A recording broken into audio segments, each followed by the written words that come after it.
I don't know how to introduce this video because it starts out with thoughts about how to understand the Bible and finishes up with some apparently unrelated thoughts about how to be happy. I guess I'll just hop into it and see how it goes. I was thinking about the contradictions in the Bible and about how it's mostly a problem if you're trying to find an absolute, unassailable truth, possibly in the hope of building a religion on that truth. I tend to call that attitude fundamentalism, though I'm not sure if it's an accurate application of the word. In particular, I was thinking of how there seem to be promises in the Bible about God's love and protection, and yet there also seem to be, in the Bible, but in life too, exceptions to that. I've heard people quote King David as saying, "I've never seen the righteous forsaken, nor his seed begging bread." They preach it as a form of comfort that God will never let us suffer if we serve him. Of course, David never said that God won't ever let us suffer, and even if he had, I don't know if God is obliged to make good on David's promise.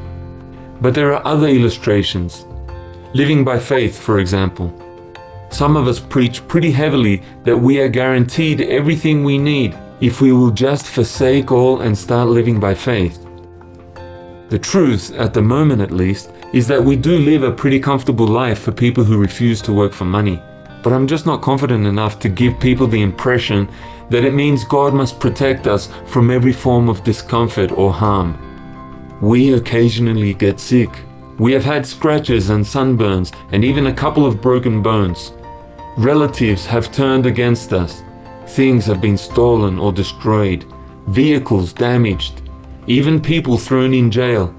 Sometimes we miss a meal or two. They're relatively minor things, I know, but what if people think they're going to be protected from all of that, and then give up when it doesn't go the way they thought God promised? And then there is the coming great tribulation, greater suffering than the world has ever known, and it sounds like a lot of the suffering will be for us, those who love God and follow Jesus. The Bible says that the Antichrist will make war with the saints and that he will prevail against them. So how does that fit in with God giving us miraculous protection? For that matter, how does Jesus saying, "Take up your cross and follow me," fit in, since it applies from day one of our faith in him? We've got the promises of care and protection, and some good testimonies of how well things have gone so far, but I can't see an absolute guarantee that it is always going to be that way. And so I cannot honestly preach the provision line without reservations. In fact, when I started living by faith, I honestly thought it was all about starving to death.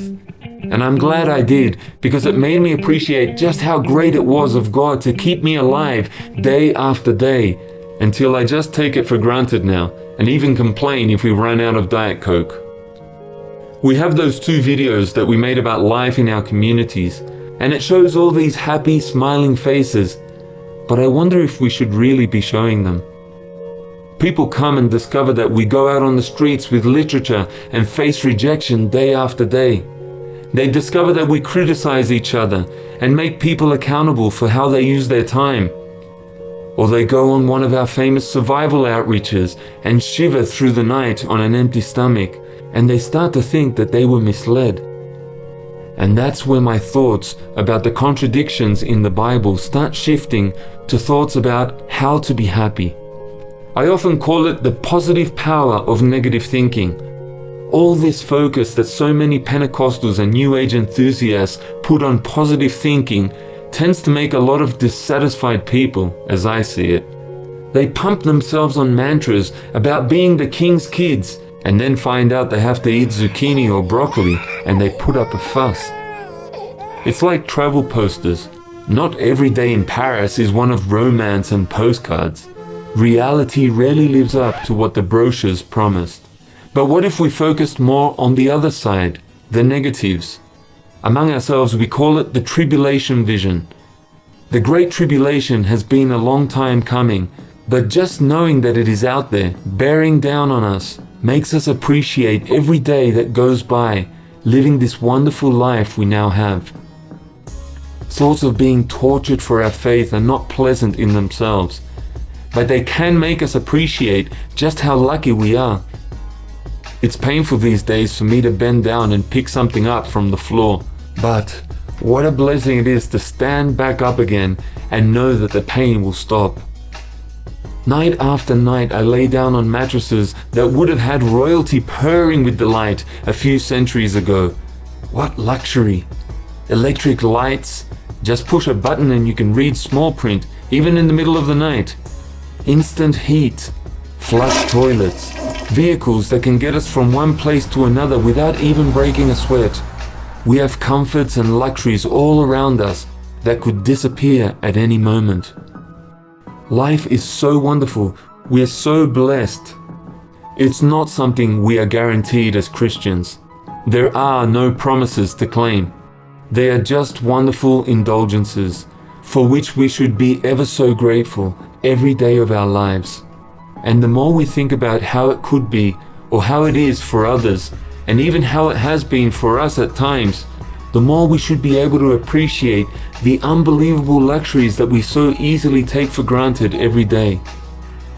So maybe those contradictions in the Bible are actually inspired by God, put there to make us appreciate just how privileged we are when things happen to be going well for us. Nearly all of the apostles were martyred for their faith, and we need that vision as well, if for no other reason than just that it makes our most ordinary, everyday existence absolutely wonderful by comparison.